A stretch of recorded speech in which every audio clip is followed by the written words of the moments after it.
தமிழகத்தை கட்டம் கட்டும் காற்றழுத்த தாழ்வு பகுதி இன்று எங்கெல்லாம் மழை பெய்ய வாய்ப்புள்ளது. அதனைத் தொடர்ந்து இன்று முதல் நாளை வரை எந்தெந்த மாவட்டங்கள்லாம் மழை பெய்யும். சென்னையில் மேகமூட்டம் நிலவக்கூடும் என வானிலை ஆய்வு மையம் எச்சரிக்கை விடுத்துள்ளது.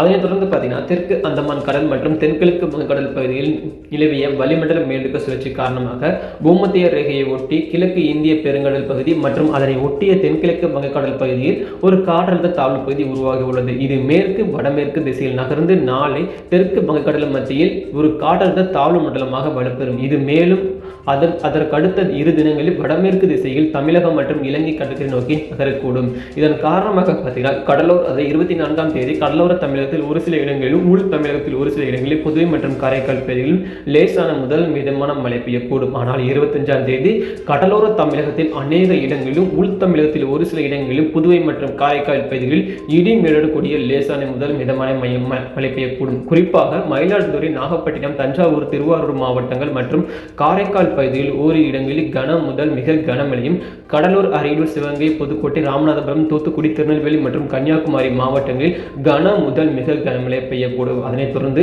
26ஆம் தேதியும் தமிழகத்தில் அநேக இடங்களில் புதுவை மற்றும் காரைக்கால் பகுதியில் இடி மின்னலுடன் லேசான முதல் மிதமான மழை பெய்யக்கூடும். குறிப்பாக கடலூர், தஞ்சாவூர், திருவாரூர், நாகப்பட்டினம், மயிலாடுதுறை, புதுக்கோட்டை மாவட்டங்கள் மற்றும் காரைக்கால் பகுதியில் ஓரிரு இடங்களில் கன முதல் மிக கனமழையும், காஞ்சிபுரம், செங்கல்பட்டு, விழுப்புரம், ராமநாதபுரம் மாவட்டங்கள் மற்றும் புதுவையில் ஓரிரு இடங்களில் கனமழை பெய்யக்கூடும் என்று எச்சரிக்கை விடுத்துள்ளது. இதுவரைக்குமே எந்த ஒரு மாவட்டங்களுமே பள்ளி கல்வி விடுமுறை என்று அறிவிக்கப்படவில்லை.